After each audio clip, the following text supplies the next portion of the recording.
everyone. This is John Daly. I'm here with my co-host Thomas D. House for another episode of the Reagan Caucus podcast. Today we have on a guest who has a very impressive resume. He served with the U.S. Army in Bosnia, Afghanistan, Iraq, and Yemen. He's former CIA. He's a former Hill staffer, and he served in the Department of Homeland Security under John Kelly in the first Trump administration. I'm talking about Kevin Carroll. Kevin, thanks for joining the two of us today on the Reagan Caucus podcast. John, Thomas, thank you so much for having me on. Absolutely. Well, it's great having you on. I want to start things off with a very broad question before I tag in Thomas for some more specific ones. Sort of on a personal note for me, national security and foreign policy have been huge areas of concern for me ever since 9/11. I think probably a lot of people share that feeling.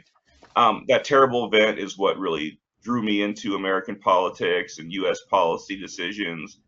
George W. Bush was, of course, the president at that time. And while I think there was and is plenty of legitimate criticisms of him and his administration, I believe wholeheartedly that at minimum, his administration took global threats seriously, and that keeping our homeland secure was their top priority for the remainder of their time in office. I have not had that same confidence in any of the presidents who came after Bush, while fully acknowledging that I'm very much an outsider. So I enjoy talking to people like you who really know these issues. I have this very narrow perspective, but I feel like those who came after Bush to varying degrees have been inclined to pay more attention to like public opinion polls and perhaps their own predisposed view of what they wish the world was like than the conclusions of our intelligence agencies and the advice of our generals. And when I see people like cable news hosts and other unqualified political suck-ups being installed as cabinet secretaries in these big departments that oversee these parts of our government, it only adds to my pessimism. Kevin, like I said, you've been an insider in this world in multiple fashions, and I thank you for your service, of course. Am I wrong about this widening gap that I fear there is between the White House and serious, capable national security and policy experts? It's a yawning gap right now. 9/11 was, of course, the day all of our lives changed. I grew up in New York. I was living and working in Manhattan on 9/11. I lost friends that day. Volunteered to go back to the Army the next morning. I agree with you. George W. Bush took these matters extremely seriously. I think he felt, as he should, personal responsibility for what happened on 9/11 and for keeping the country safe thereafter. And he dedicated his presidency to it. And say what you will about some decisions that he made that went better or worse. We were not hit again at home during the Bush administration. Other presidents, by and large, have not taken it as seriously. I believe that President Obama began to take it seriously after the shoe bomber, or rather the underwear bomber, right? Was he tried to blow up a flight inside the United States, and I think he began to take it a lot more seriously after that. A friend of mine was actually one of Obama's presidential daily briefers, and he said that Obama really had a retentive memory about the counterterrorism stuff and was very concerned about nothing happening on his watch. Although it did, right? We had the ISIS resurgence that happened towards the end of the Obama administration, and you had some, thank God not on the scale of 9/11, but some mass casualty attacks in the United States, in Orlando, and San Bernardino, Boston. President Trump is just not taking these things seriously at all. I mean, I was just appalled to see earlier this month the president doing a grip and grin with a Syrian member of Al Qaeda who had a $10 million price on his head during the meeting. It just, can you imagine, George W. Bush, doing a photo opportunity with, Ayman al-Zawahiri? I mean, it would never occur to him, right? He'd have throttled him to death with his hands if he had the opportunity. So it's not being taken seriously. And to your point, that the lack of seriousness is shown in the clown car of people that are currently occupying the national security post. Pete Hegseth is not qualified, you know, to be a battalion executive officer, much less the Secretary of Defense. John Ratcliffe is a total cipher. Tulsi Gabbard, is an extremist. Uh, Marco Rubio will say whatever it is that he thinks is politically advantageous for him in the moment. There is no national security advisor at the moment. We couldn't be in a more parlous situation when it comes to our national security. So I was hoping you would tell me I was being way too pessimistic, Kevin, but I appreciate your honest take. That's very insightful. I want to bring in my co-host Thomas into the conversation to ask some questions of his own. Take it away, Thomas. Yeah. So it seems like we're running up against um, a massive growth in anti-establishment thinking over the last 20 years. Um, I remember I was watching something on the Oklahoma City bombing recently, and Timothy McVeigh, when they talked about his ideology, it's like, wow, man, this guy's this guy. I mean, just very much the same thing that we're seeing from sort of the anti-establishment right of the last 10, 15 years was right there in the mouth of Timothy McVeigh and his cohort. That this mentality that the real enemy is of the U.S. government and the sort of deep state and the intelligence apparatus and the Pentagon. It's become mainstream, I guess, at this point. It used to be considered a fringe viewpoint, and now it's become sort of mainstreamed, especially through the Republican primary electorate.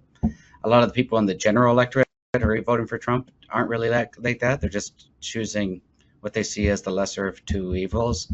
But at the primary level of the primary electorate, which is about 30 million people on a competitive primary, Trump, that sort of anti-establishment thinking has taken over, and we see that similar with the case of RFK with the vaccines. It's very closely connected to that sort of anti-elite, anti-expert. The idea is the experts have been wrong, therefore we should just put this crank who's opposed to them in charge, right? I mean, so it's a huge gap. It's like acknowledging experts can be wrong is one thing, which is true, right? I guess you would acknowledge that there was some failures in intelligence leading up to the Iraq War, although they were understandable failures because Saddam Hussein was lying about having weapons of mass destruction to some people. But you go from there to this, they're just bad, and we need to replace them with this guy I like who's against them, right? And a lot of times it's some crank. And that's where you get I suppose you get Tulsi Gabbard out of that. So that's sort of the situation that we're in. Now, you wrote recently an article about how it's also a problem now, not just of the people that they're putting on top of these things in the sort of mentality, but some of the spending cuts are going to be a problem, you think, for intelligence. Do you want to say something about the cuts to national intelligence or to the USAID and all of that? Sure. Cutting USAID, destroying USAID basically was a huge mistake. It's just a very, very important soft power instrument of the United States. Having deployed a lot overseas to combat zones, every time I deployed, USAID or the Peace Corps or some other aspect of the State Department was critically helpful to the U.S. military and in helping to win hearts and minds and lessen casualties, friendly American casualties. So I think getting rid of USAID was absolutely foolish. The nobody could be happier than the Russians or the Chinese. To see U.S. influence in the third world, good, positive, beneficent influence go away. Cuts to the intelligence budget are similarly dangerous. Anybody who's worked in the federal bureaucracy knows that there's some fat to be trimmed here or there. But what we're seeing right now is an exodus of people whose pensions have vested. They're firing the probationary officers.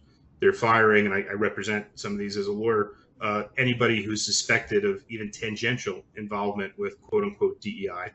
Now they're going after the human resources professionals who are not actually involved in DEI. They just process your paycheck and make sure your sick leave is counted for correctly. They're going after them too. And the intelligence budget is significant. As a standalone matter, it's nothing compared to the defense budget, the Veterans Administration budget, the Homeland Security budget. Those and obviously entitlements like Social Security, Medicare, debt service. Almost every president in modern times has been taken by surprise, by some event that has, caused obviously death and great expense that could have perhaps been prevented by better intelligence. Whether that's 9/11, whether it's Iraq surprisingly invading Kuwait, whether it's the Tet Offensive or the Chinese intervening in Korea. Presidents need more and better intelligence, not less. And I don't see how cutting the intelligence budget is helpful. And as you said, they're putting people in charge of these agencies that are just utterly unqualified for the reason that they're unqualified. There's this ridiculous phrase, deep state, that 99% of people who use it don't know the etymology of it. It refers to the Turkish General Staff. Obviously, the United States Army has not been involved in any coup activities, the way the Turkish General Staff has. But yeah, on the right now, anybody who's been involved with CIA or the State Department or the FBI and so on and so forth is seen as a member of the deep state, and therefore suspect. And Tom Nichols wrote a good book about this. The Death of Expertise, I think it was called. Where people think that on subjects that they know absolutely nothing about, that their opinion is equally valid. All of a sudden people thought they were, PhD virologists and epidemiologists, during the pandemic, then their view on vaccines, should be taken as seriously as somebody who's dedicated their life to it. When somebody has a toothache or somebody has a bellyache, it doesn't occur to me to say, I'm not a dentist, I'm not a surgeon, but why don't I remove your appendix? Why don't I try to remove some of your teeth? People wouldn't trust me to do that, nor should they. But apparently the drunk on the next bar stool knows as much about virology as the Centers for Disease Control. Mm-hmm. Mm-hmm. Now, you said that, because you're pretty, I take it that you're a fairly fiscally conservative person, and you're also concerned about some of the fiscal issues going around right now. Does the spending on the intelligence constitute a major issue as far as fiscal burden or contribution to our debt? I am a green eye shade Republican. I guess there's no such thing anymore. But I guess Dwight Eisenhower, Republican, who was very concerned about keeping the budget balanced. And the service on the debt is $1 trillion. It's as big as the defense budget. I believe the debt is $37 trillion, and this big beautiful bill that they have on Capitol Hill is estimated to put another $20 trillion into the national debt. I mean, we're running levels of debt that we've never run outside of times like the Civil War, World War II, the depths of the Depression, the early days of the financial crisis. It's absolutely unsustainable to continue to spend money this way. But the intelligence budget, is just nothing compared to even defense, much less the entitlement programs. Those are the monsters that we really have to get our hands around. Mm-hmm. So you would argue then, as you argue in the piece, that the sort of intelligence spending kind of pays for itself, and then some. And so I mean, if we think about the amount of money that we've had to spend on counterterrorism, over the past 24 years, 23 years, if we could have prevented 9/11 or killed Bin Laden immediately thereafter, we would have saved vast amounts of money. If we had better intelligence on Chinese biological weapons programs and an outbreak happening in Wuhan. I mean, how many trillions of dollars, in addition to losing 1 million Americans, have we spent? So I just think I think spending on intelligence is equivalent to what I spend on life insurance for my family. It's just a rounding error, but if something terrible happens, it could be the difference, between keeping the house and sending my kids to school or not. Right? Mm-hmm. And then going back to the issue of leadership, what's it like? I mean, obviously you still have some people that are, trained experts within the field, within working in the federal government now on these in national intelligence. What would it be like for them working under incompetent heads? Like, for instance, you said Radcliffe or Tulsi Gabbard or all the others. It's awful. I mean, I talked to them. So this is not a surmise. You hear it from their mouths. I mean, most recently, as you probably know, they fired the national intelligence officer and his deputy, the head of the National Intelligence Council, because they refused to say that the Venezuelan government controls this gang, Tren de Aragua, because they don't. And they were asked twice to make a false statement about it, and they refused to do so.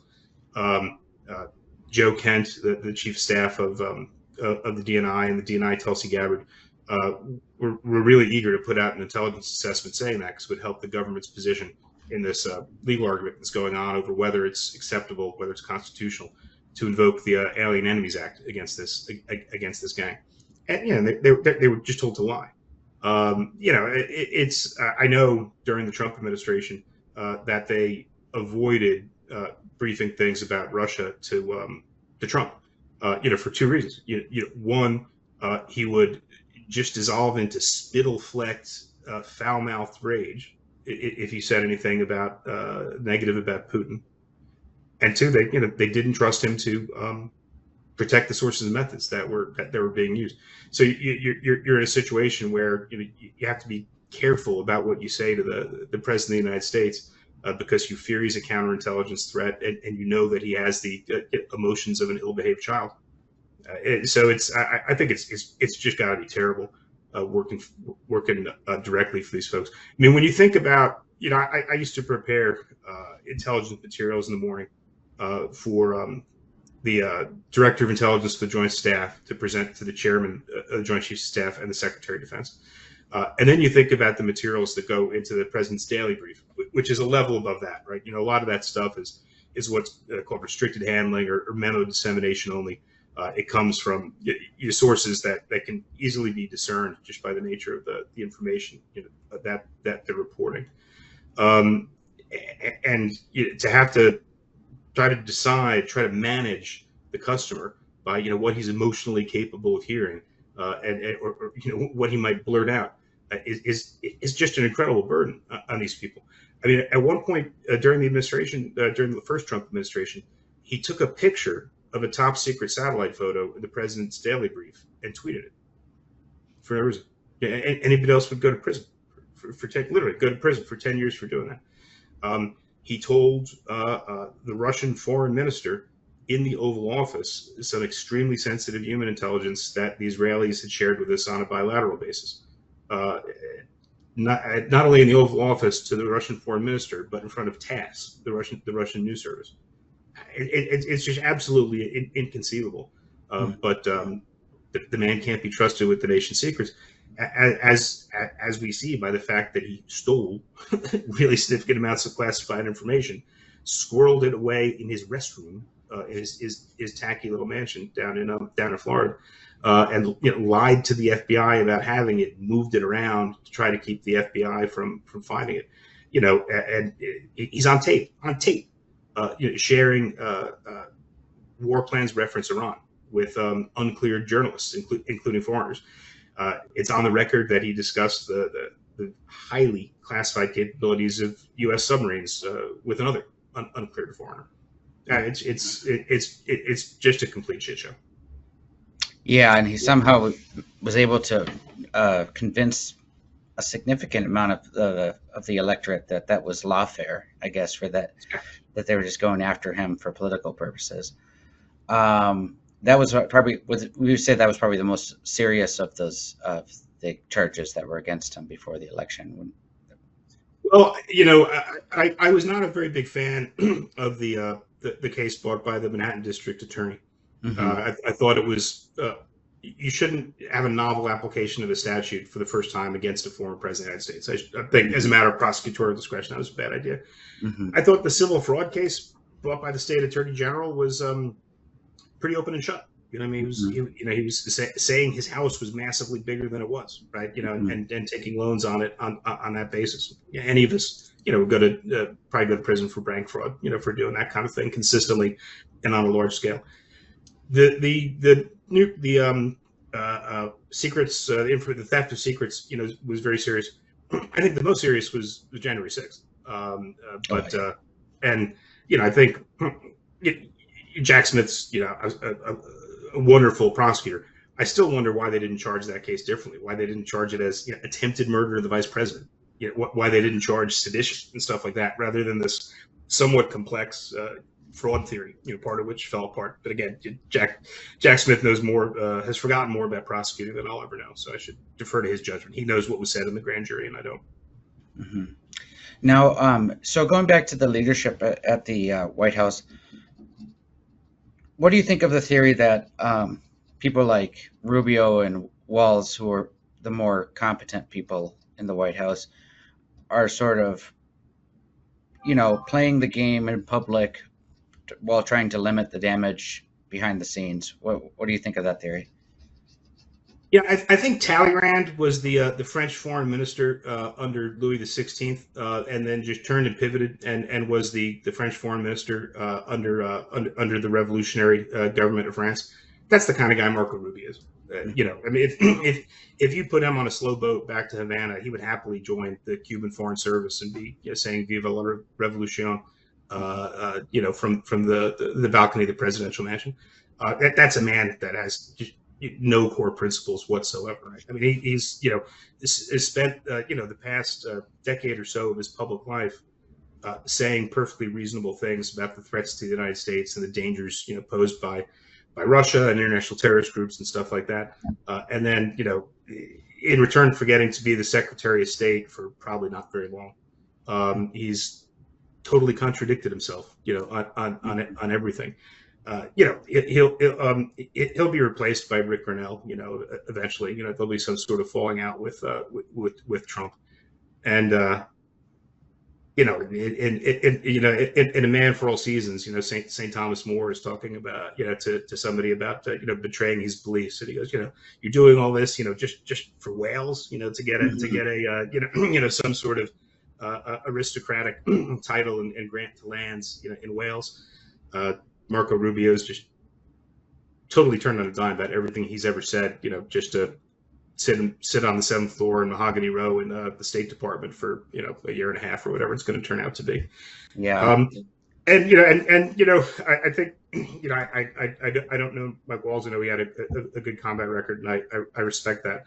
But he obviously found his position untenable. He had said perfectly reasonable things about national security for a long time. He was a staffer, right? A uniformed guy, but a staffer during the George W. Bush administration, which took a hard line on terrorism and things such as that. And it was obviously just not a tenable situation for him. You had Laura Loomer coming in and demanding that some of his senior staff be fired, which was acceded to. Some crazy conspiracy theorist who thinks 9/11 was an inside job, is able to get the deputy national security advisor, the director of the National Security Agency, folks like that fired. It's bizarro world. Mm-hmm. Yeah, no, that's something else. I think Tucker Carlson's also been to the White House as well. Laura Loomer and Tucker Carlson. I wonder. I was kind of half-hearted when people were trying to fire Mike Walz, though, because I was like, well, he's just going to be replaced by somebody much worse. So may as well keep him in there. That's kind of how I am with Rubio. It's like his replacement is going to be much worse. So, but yeah, no, they're in a difficult position because and it turns out maybe that the cabinet in the first term apparently did wonders to limit some of the damage. Yeah, I have some insight into that. Having worked for John Kelly, and he's said that he should be known for the things he prevented, like the United States pulling out of NATO, the United States pulling out of all its defense agreements in East Asia, war with North Korea, other crazy things that happened. Yeah, I mean, Secretary Mattis, Chairman Dunford, General McMaster, General Kelly, Other people absolutely were like, a hockey goalie, just catching pucks, that were flying at him with the idiot ideas of President Trump and his some of the people that he's in contact with, and we don't have that this time. And we're on a podcast about Reagan. I mean, you look at the quality of the people that served in some of these posts during the Reagan administration. George Shultz, Colin Powell, Caspar Weinberger, William Webster. I mean, real heavyweight, serious individual. Condoleezza Rice as well. Yeah, absolutely. Just absolutely first class, individuals that make you proud as an American. And now it's opera buffet. Now, I think John had a question. I wanted to ask you something about the Signal chats. So. Yeah, I did. I got a couple. It's been a few weeks now since we've heard much about the Signal controversy with Pete Hegseth and other top officials, like seemingly so many other big stories in American politics. In part due to short attention spans and, of course, a lack of accountability. These things sort of get, forgotten about. And there was, at the time, a lot of people on the pro-Trump side were defending what happened by saying, one, Biden people did this sort of thing too. Two, Signal is encrypted, so what's the big deal? I know you've written about this topic, Kevin. So what is the big deal with top administration officials sharing classified information on Signal? If I had done what Hegseth and others did, when I was in the Army, I would have been given a revolver, a single round, a bottle of whiskey, some privacy, and told to think about the good of the service. And I would have done the gentlemanly thing. It's absurd for Pete Hegseth to think that it's appropriate for him to be discussing top secret information on Signal. After the president of the United States, he's probably the #1 collection target of the Signal's intelligence services of China, Russia, and others who have gigantic listening stations at their embassies in Washington, D.C. We just drive by them and look. There's a ton of Signal's intelligence collection going on there. So the idea that Signal is encrypted, no, it's not. It can be broken by a serious foreign service and the cryptographers at their Signal's intelligence services. Another reason why it's terrible what he did is nobody travels with a bigger communications package in the government except the president than the Secretary of Defense. He's part of the nuclear chain of command. So he has this vast communications apparatus at his disposal 24/7, 365, so that he can order a nuclear strike or participate in the conversations with the president about ordering a nuclear strike. So he has less excuse than anybody in the United States government to be having an unclassified, discussing classified matter on an unclassified system. So the only reason that these people were doing it was to avoid legal disclosure of their conversations, right? When you're senior, you're subject to the Presidential Records Act, you're subject to the Freedom of Information Act, you're subject to congressional subpoenas, you're subject to to civil and criminal subpoenas if it comes down to it. Your records can be ultimately obtained. They want the records not to be obtained, and the only reason to do that is because you're engaged in misconduct. I mean, this idea that everybody does it, isn't true. I mean, I think that the Biden administration and I think that the Obama administration were too loose about their comms, and obviously Hillary Clinton and her bathroom server and stuff like that. She disgraced herself over that. But yeah, I wasn't aware of that stuff going on.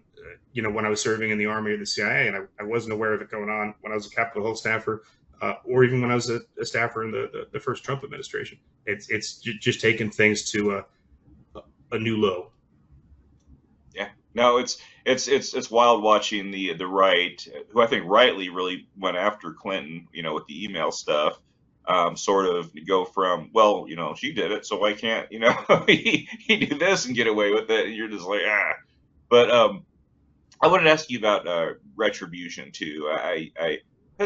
President Trump has been using his executive power to strip at least perceived political opponents of their security clearance. When someone like me, again, this outsider who doesn't have really tight perspectives on issues like these, but when someone like me hears about, an instance of him doing this, my first thought is usually, wow, that's very petty. And then my second thought had been, until I read more about this practice, basically, well, what's the big deal though? These people are no longer in government, so do they really need security clearance? Can you explain to the listeners, Kevin, why that mindset I just described is wrong? Yeah, sure. Some people that are out of government, don't need their security clearances. It's no big deal. Traditionally, the most senior former officials have kept their clearances so that they can advise their successors, right? So it used to be that the presidents talked to one another and former secretaries of defense talked to the current secretary of defense and so on and so on and so forth. Beyond that, some of these individuals have, consulting, gigs, that require them to have access to classified information. Others, are lawyers, right? That represent people. That classified information is important to their criminal defense or or defending a civil claim, or doing things such as export control compliance. Making sure that an American corporation isn't accidentally or purposely selling defense technology to our enemies. Right? You need a security clearance to look at some of that kind of stuff. So there's an entire formal system that's been built up about why security clearances should be granted and when they should be pulled back. There's a body of law around it. And what Trump is doing is just yanking it purely on the basis of partisan politics.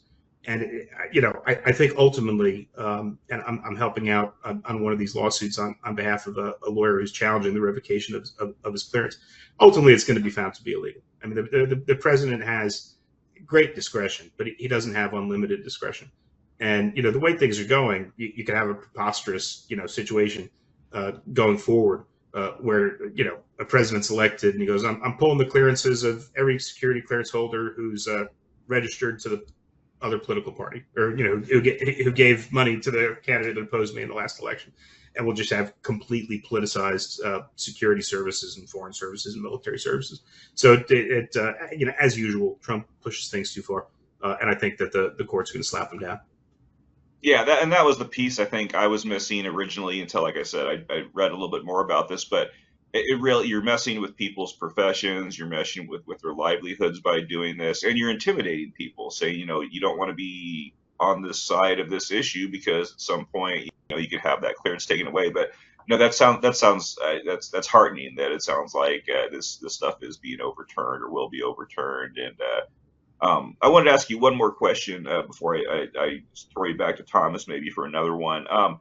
There are people, and this I sort of, we were talking about Marco Rubio on this front, but there are people who believe that by Vladimir Putin repeatedly making Trump look foolish in his efforts to broker a peace deal, between Russia and Ukraine, that Trump will finally come around to actually supporting Ukraine in a meaningful way, or at least to the degree that Biden did. I think Biden was a little weak on that area too, but much more reliable than Trump. But I'm very skeptical that Trump is going to come around on this. Do you think there's any chance of him?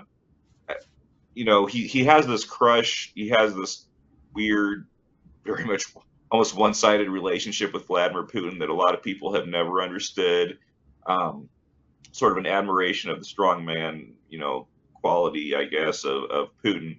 But do you think he's ever going to change his shtick on Putin, or is he just going to keep finding ways to try and make Putin happy as opposed to try and help Ukraine win? I always thought that every saint has a past and every sinner has a future, but I don't think this sinner has a future. I think there's no chance that Trump will ever come around and do the right thing as regards Putin. I don't think any American knows for sure exactly what the reasons are for the man love of Donald Trump for Vladimir Putin. Whether he just admires an autocratic strongman. Whether his family has a lot of financial interests tied up with the Russians, which his sons said that Russians buying condos is one of the things that got them through the collapse of the real estate market around 2008. I know Deutsche Bank, which is heavily influenced by the Russians, was one of the only lenders that would give to Trump. And then there's prurient stories about him being blackmailed for sex when he visited Russia in the past. I've spoken to people that have access to most of the relevant information. There's no smoking gun out there. I think the Robert Mueller and his investigators probably would have found it, right, if there was. But for whatever reason that we don't yet understand, Trump is just absolutely, completely subservient to Vladimir Putin, and that's just not going to change in the foreseeable future. And it goes again to the extreme of not even briefing the president about stuff about Russia because they don't trust him not to tell Putin, and he'll get upset if it's anything negative about the Russians, which of course it's always negative about the Russians under Putin. So I'm not. I don't have any hope of the positive development there. So it seems that might explain why Trump is so ignorant of the atrocities of Putin that everyone's afraid to tell them about that. He was very ignorant about the conflict with Ukraine prior to the full scale war in 2022. You saw that in the Oval Office spat with Zelensky. He really had no clue what happened. He was listening to Zelensky like he heard this for the first time. If you watch closely. That makes sense then. People around him are even afraid to tell him about some of the stuff about Putin. Okay. Well, I'll just add one more thing in there real quick, Thomas, if you don't mind. So I had earlier this year, it was this year, I was at an event. I had sort of a casual conversation with a couple people. One of them was you're probably familiar with Noah Rothman from National Review. He was sort of, kind of making the point that Trump's first term in office, he was actually policy-wise a lot tougher on Russia than people realized. And I think I think it was me actually that asked Noah this. I said, do you think he had any idea that his administration was as tough on Russia as they were? And he said, Noah says, no. I don't think he understood what some of the tough things that his administration was doing. Just because there was sort of a lack of interest, a lack of understanding. Does that sound? Because I know you were part of that first Trump administration, Kevin. Does that ring true? What I'm saying? Well, there are certain things that happened that didn't involve presidential decision making. Like, for example, the Wagner Group attacked a Delta Force detachment in Syria and just got absolutely smoked. Just got absolutely wiped out. The Delta guys were calling in airstrikes and artillery and just killed hundreds of those Wagner Group bastards, and good for them for doing so. But when things got up to the level of the president, I would just say that we were not tough on Russia. Trump was told that Russian intelligence was giving the Taliban bounties for killing Americans in Afghanistan. Didn't do anything about it. The Russians are going after CIA and other officers, American officers, and their families with some sort of directed energy weapon and causing them brain injuries. Didn't do anything about it. The Russians are killing people, including with biological weapons in countries such as Britain that are close allies of us, and plotting to kill people in the United States. Don't do anything about it. I've heard that the Russian intelligence is getting increasingly provocative and physically intimidating people on the streets of Washington, D.C., and we're not doing anything about it. So I just don't think we were very tough on the Russians at the Trump administration, except when things happened at the level below the president knowing about it.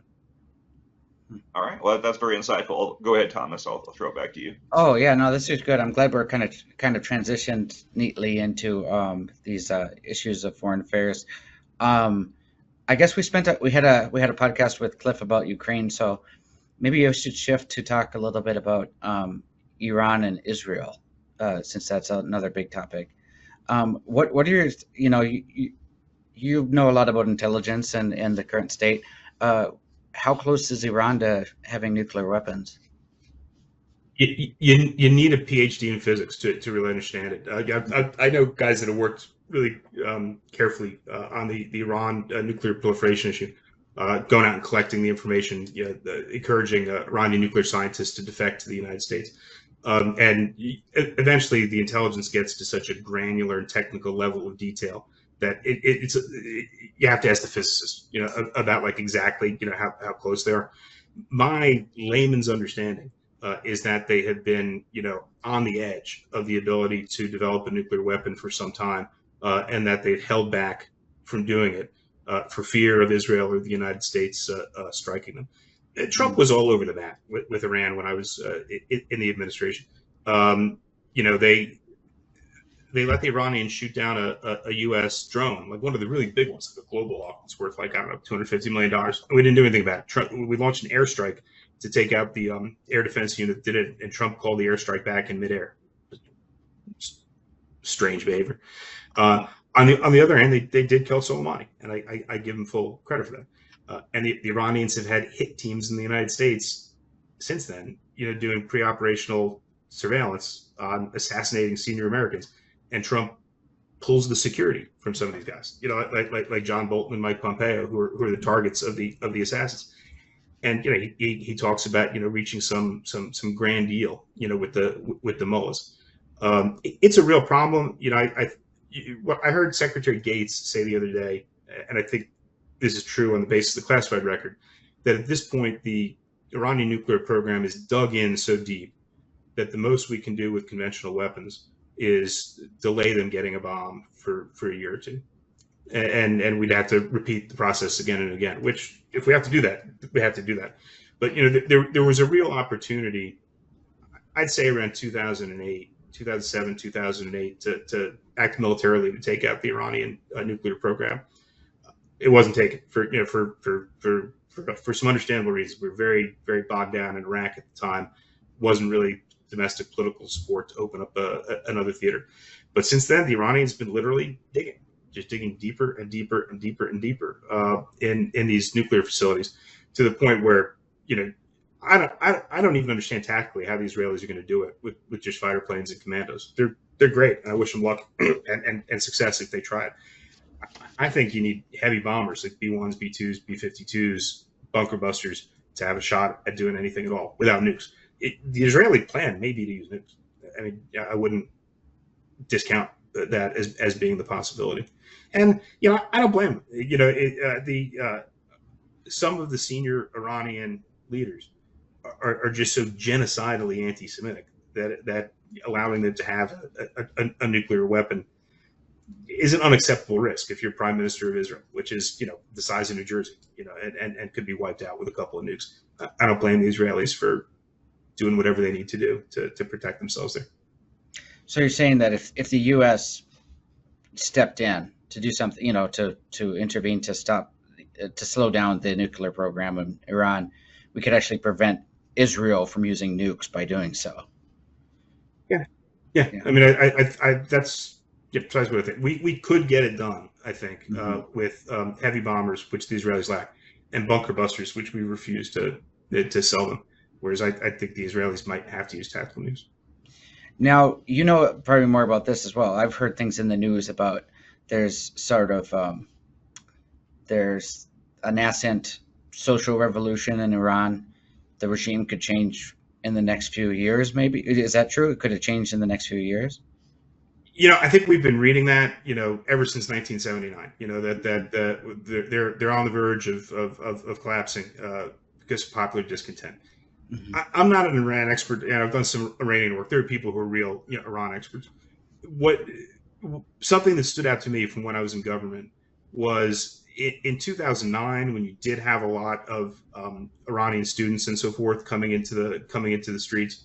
The mullahs asked the ayatollahs, asked the Quds Force to go out and shoot some of the civilian protesters, including women and so forth, and they balked. So there was just a chance there that maybe the regime was going to go, and instead they just asked Hezbollah to send in some Arabs, who were perfectly happy to shoot Persians they didn't know, and that's when you saw those bloody scenes of Iranian schoolgirls bleeding out, in the streets of Tehran after being shot by Arab Hezbollah guys.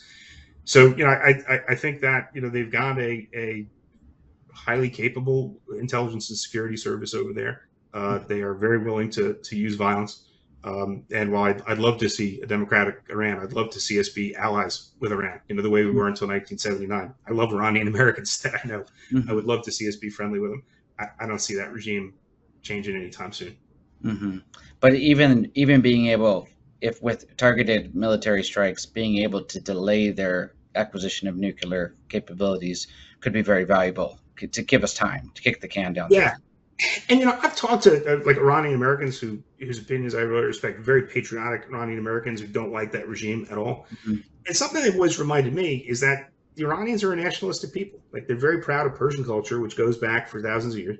And if America strikes Iran militarily, there will be a rally around the flag reaction, within Tehran that would not redound, to our benefit.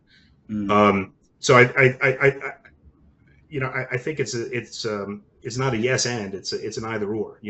I think we could try to change the regime, through covert action and so on and so forth, and a democratic uprising eventually, or we can move to take out the nukes. But I think moving to take out the nukes would, if anything, maybe make the regime stronger and have more popular support. It's a thorny situation, and while I don't trust the Trump administration to do the right thing, I do respect that all the presidents that have looked at it have been given a smorgasbord of not so good options. Mm-hmm. So it might be the case that telling Israel don't do it, and then Israel stops it, might even have the benefit of us still being the good guys in relation to Iranians. Yeah, they could. Interesting. The Israelis have done a great job in whacking Iranian nuclear scientists inside Iran and elsewhere, and it's dovetailed very nicely with U.S. efforts to get Iranian nuclear scientists, to defect. You can basically tell them, hey, come to the United States, we'll pay you millions of dollars and resell you, or the Israelis are going to shoot you in the back of the head. So it's been a pretty effective. It's called Operation Brain Drain, getting the Iranian nuclear scientists out of Tehran. So it's like good cop, bad cop almost.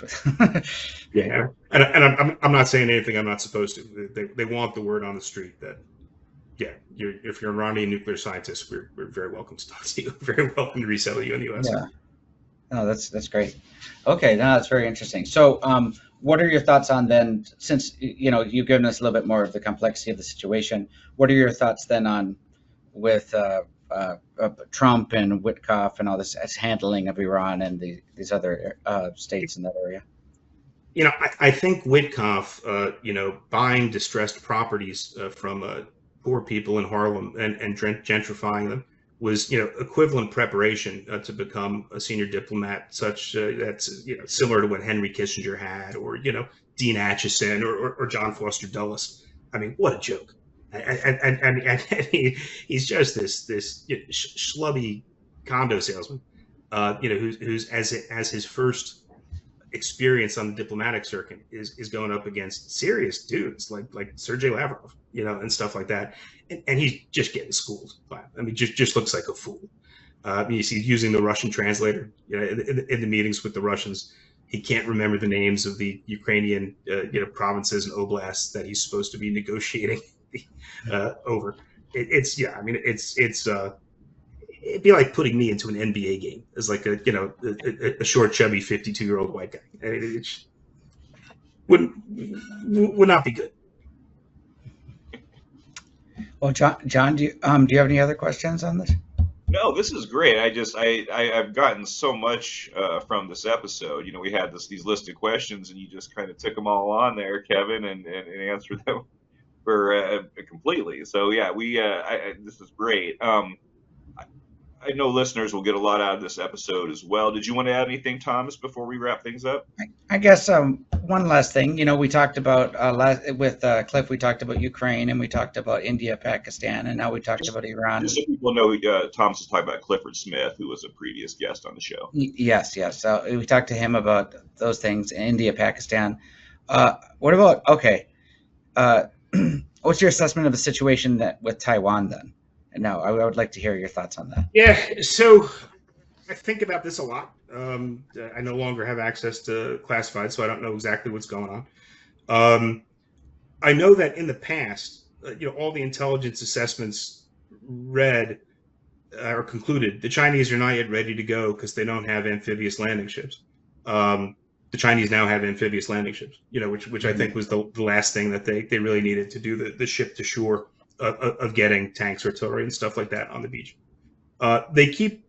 People keep referring to these exercises that the PLA, the People's Liberation Army, is doing over the Taiwan Strait. I really think they're non-kinetic probes, and that one of these days it's not going to be an exercise. They're just going to go and do what they're planning to do. I think that one of the big questions in my mind is if the Chinese do it, probably the smartest way to do it is just declare a blockade around Taiwan and dare the U.S. to run it, because I don't think Trump would be able to marshal the political support in the country to run a Chinese blockade to resupply Taiwan, risking war with another nuclear power. I think he'd back down. Alternatively, the way the Chinese could start it is by a Pearl Harbor type attack on U.S. forces in the Western Pacific, cyber attacks on critical infrastructure in the United States. And if they do that, the sleeping giant of U.S. public opinion might be roused, and we do go to war with them. So I think it's virtually certain that the Chinese are going to make a go for Taiwan. The question is exactly how they do it, whether they do it in a way that makes it difficult for us to respond politically, such as the blockade, or whether they do it in such a way that forces our hand by attacking Guam, U.S. naval bases in Japan, U.S. naval bases in California, and stuff like that. That makes us go. And as far as how it turns out, I'm concerned. The Chinese Navy is bigger than our Navy, right? We have not been building our fleet, so it's quite possible that we could lose a fleet action in the Western Pacific. Awful, but that could very well happen. Also, I think that it's going to be hard for the Chinese to maintain an amphibious lodgment on Taiwan if U.S. nuclear attack submarines are in the Taiwan Strait. The distance between the Chinese mainland and Taiwan is much further than the distance between Britain and France.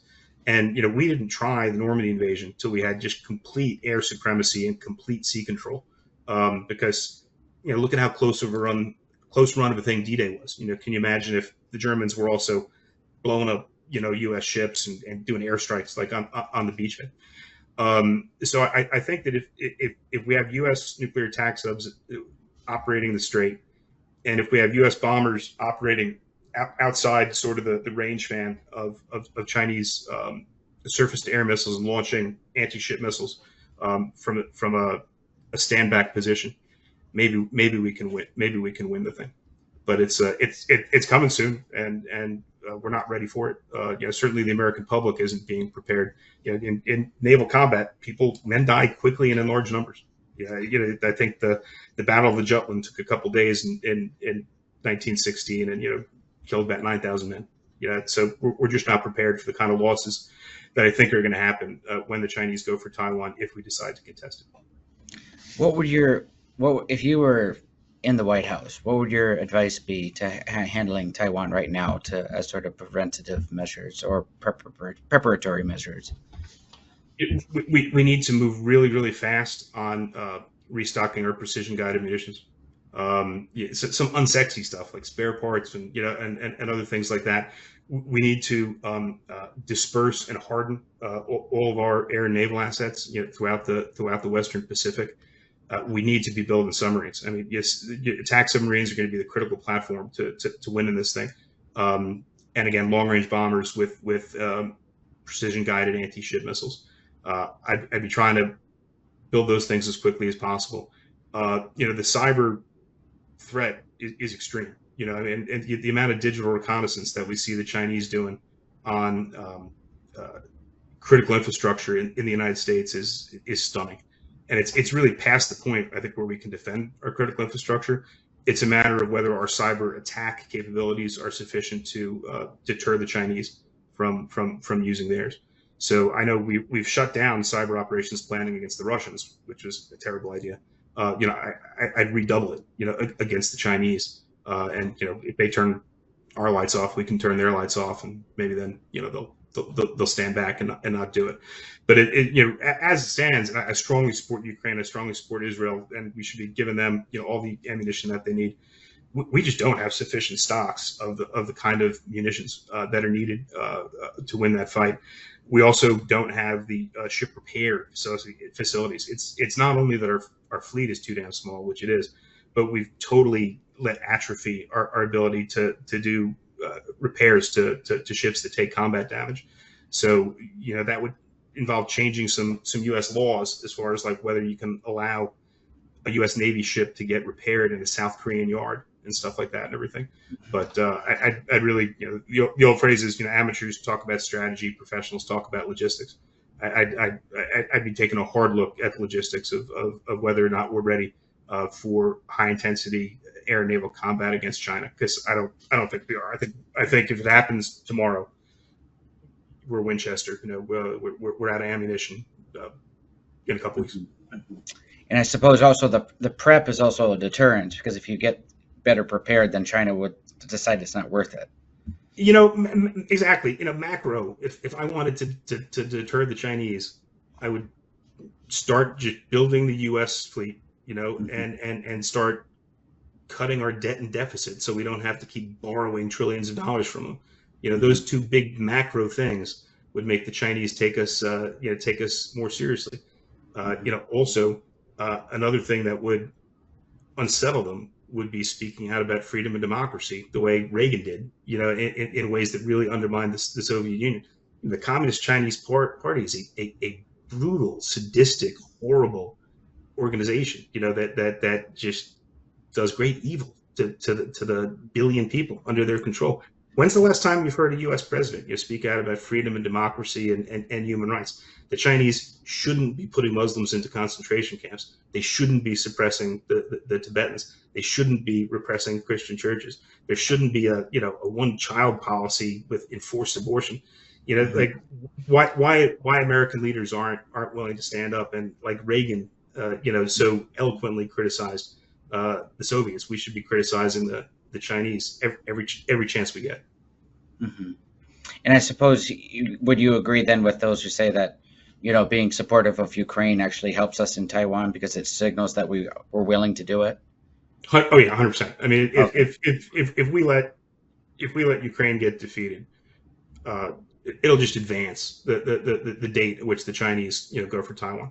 Because if we're not willing to look at how much easier it is to resupply Ukraine from U.S. bases in Germany and now forward bases in Poland, and no serving American servicemen that I know of have been killed in Ukraine.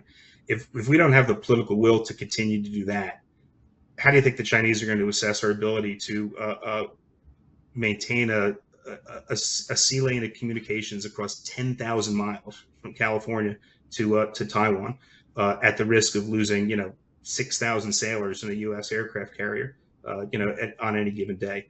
If we're not willing to do what's necessary to defend Ukraine, we're certainly not willing to do what's necessary to defend Taiwan. So it's crucial, one, for just moral reasons, but for geopolitical reasons, that the Ukrainians win and that the Russians lose. And Trump is just and Witkoff are just absolutely deluding themselves if they think that Putin is looking for a ceasefire. He's got a larger army, he's got a larger economy, he's got a larger landmass. He doesn't have to be sensitive to domestic opinion. He thinks he can grind down the Ukrainians, and the West is gonna give up. And we have to show him in word and deed that that's not the case, and we're going to stand with the Ukrainians come hell or high water. Mm-hmm. Now, just going back to if China were to capture Taiwan and take control of their chips manufacturing, how weak would that make the United States relative to China's? It'd be a devastating blow. I mean, to our entire economy, and to our military preparedness, right? Because every precision guided munition, every airplane, every ship and stuff like that has tons of semiconductor chips in it. You can't just snap your fingers and build a semiconductor fabrication facility. It takes years to build them, no matter how much assets you put into it, because of things involving scrubbing the air that I don't really understand to make it clean. It can't be rushed. So it would be just a complete disaster. And if we're not able to hold that island chain with Taiwan, we can't, as a practical matter, defend Japan and the Philippines and Guam and stuff like that. There's also there's U.S. anti-submarine capabilities and anti-ship capabilities that are related to Taiwan, which if they go, I just don't see how the Western Pacific is defensible. If Taiwan goes, China wins, and the Western Pacific is theirs. And I imagine that the South Koreans, Japanese, the Filipinos, maybe even the Australians, have to make some sort of deal with Beijing, which is one of the reasons it's so important that we hold on to it. All right. So the last question, since we're talking about China anyway, what do you think about Trump not enforcing the TikTok ban? Yeah, it just shows what an unserious individual he is. I mean, everybody knows that TikTok is both a signals intelligence collection tool for the Chinese, and it's a covert action tool for Chinese intelligence. It encourages Bin Laden videos. It encourages anti-Semitism. All sorts of other things. And then Trump does well with the youth vote, and kids like TikTok, so he decides not to enforce a binding statute about TikTok. It just makes us look idiotic. I mean, the U.S. intelligence community and military and foreign service has been going around the world, friendly foreign capitals, for years, saying, please don't accept Chinese 5G stuff, because you'll never have cybersecurity. They'll have just complete signals intelligence coverage of your entire country. Please don't accept the 5G, even if it's cheaper, even if it's better. Just don't accept the Chinese 5G. And then we're saying, TikTok, it's clearly part of Chinese intelligence, but the president likes it because he did well with the youth vote. And I really like to watch kitten videos, or women shaking their booties or whatever on TikTok. And so we have to maintain it. It just makes us look like unserious people when you're talking about the future of the free world, and you're not willing to put down some music videos, for God's sakes. Mm-hmm. Well, Kevin, you've been very generous with your time. You've given us about an hour. This has been some great insight. We both want to thank you for coming on the Reagan Caucus podcast. We'd love to have you back on sometime if it's something you're interested in doing. No, I'd love to do it. Thanks for having me on, and thanks for what you guys are doing. I mean, I'm a child of Ronald Reagan. I grew up in the 1980s, and I miss the Gipper, and America needs him and his kind of leadership to come back. So anything we can do to keep the memory of Reagan alive, count me in. As a fellow 52-year-old who grew up the same era you did, I completely agree with that. I want to thank everybody for tuning in today. If you watched today's episode on YouTube, as always, we would appreciate you liking the video and subscribing to our channel. That helps us get out there to more people. If you're listening to us on Spotify or Apple Podcasts or some other audio platform, please like and subscribe as well. And we will see you next time on the Reagan Caucus podcast. Thanks, everyone.